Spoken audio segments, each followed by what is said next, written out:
नमस्कार। आप देख रहे हैं कि ये मलबा किसका पड़ा हुआ है।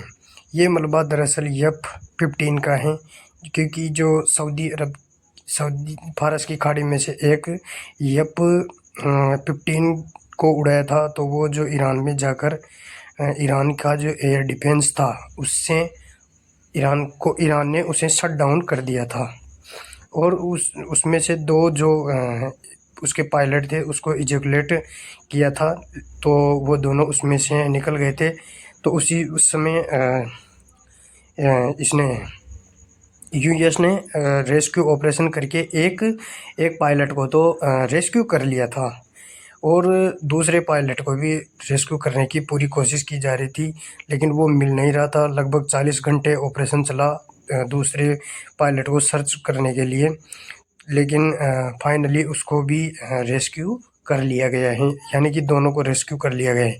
अगर ईरान के वो पकड़ में आ जाता, तो ईरान यूएस से फिर बार्गेनिंग करता, और ईरान की जनता को भी उसने एक छूट दी थी कि जिसको भी जहाँ मिले तो उसको पकड़ कर लेकर आना, और तो जो भी उसको मतलब सेकंड पायलट को पकड़ के ले आएगा तो उसको अच्छा खासा इनाम दिया जाएगा। और आप जानते हैं, इनाम के लालच में तो सब सर्चिंग में लगे थे, लेकिन जैसे ही वो मिला तो we got him Donald Trump ने ट्वीट करके कहा कि हमने दूसरे पायलट को भी रेस्क्यू कर लिया है, हमने उसे पा लिया है, हमने उसे सर्च कर लिया है, क्योंकि 40 घंटे की जो मेहनत हुई तो उसका नतीजा निकल गया। लेकिन ये आप देख सकते हैं कि अभी जो वहाँ पर जैसे भी हालात हो रहे हैं, वहाँ बहुत सारे उसके हेलीकॉप्टर और F-15 जो भी हैं, उनको धराशायी कर दिया है। बहुत सारा नुकसान भी हुआ है। और यूएस के जो 2-3 प्लेन थे, ये जो रेस्क्यू ऑपरेशन के जो पायलट को रेस्क्यू कर रहे थे, तो उसमें जो भी 2-3 हेलीकॉप्टर थे, उनको भी शट डाउन किया है। और 2 प्लेन थे कार्गो शिप, उनको भी शट डाउन किया गया है, जिसमें मिलिट्री बेस के इक्विपमेंट वगैरह थे। और जहाँ पर यूएस के कुछ जो ये प्लेन और हेलीकॉप्टर थे, तो उनको भी वहाँ पे छोड़ के उनकी सेना वहाँ से इजैकुलेट हो गई है। तो और उनमें ताकि उनमें बम रख के चली गई है, ताकि कि वो जो ईरान की IRGC हैं, उनके हाथ कुछ भी नहीं लगे, क्योंकि अगर उनके हाथ लगते हैं तो उनको वापस रिटालिएट करने में हेल्प होगी। और हम देख सकते हैं कि इस तरह बहुत सारा उनका नुकसान हुआ है, जैसे कि ये MSF स्ट्राइक ईगल हैं, 10 वेटलैंड हैं, MH-60 हैं, TWC-130, F-16, बहुत सारा डैमेज हुआ है। लगभग इनकी टोटल कॉस्ट देखी जाए तो $350 मिलियन के लगभग की हुई है।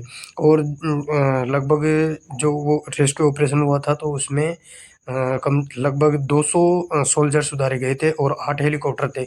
उसमें से 3 हेलीकॉप्टर के लगभग तो शट डाउन कर दिए गए थे शुरुआत में ही, लेकिन उसको भी रेस्क्यू कर लिया गया था, तो उसका कोई ख़ास ये नहीं हुआ।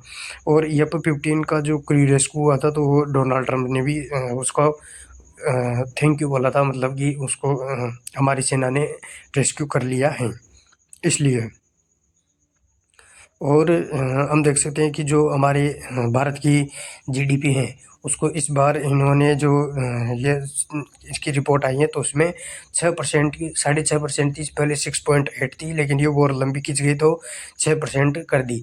उस वैसे 24 और 25 के लगातार 7% और 7 से प्लस ही रही थी, लेकिन मुझे जहाँ तक लगता है, ये और अगर लंबी खिंचती हैं तो ये 6% से कम भी हो सकती हैं, क्योंकि ये अपने हिसाब से फिर सेटल करेंगे। तो ये फोरकास्ट के लिए ग्रोथ फोरकास्ट जो निकाली है हमारी GDP, तो वो 6% के लगभग रखी है अभी तक तो। और इसी के साथ जो इजराइल के प्रधानमंत्री हैं नेतन्याहू, उन्होंने भी यूएस को बधाई दी है कि आपने अपने पायलट को सकुशल रेस्क्यू कर लिया है। तो इस हालात को देखते हुए अभी ये युद्ध लंबा खिंचने वाला है। जय हिंद।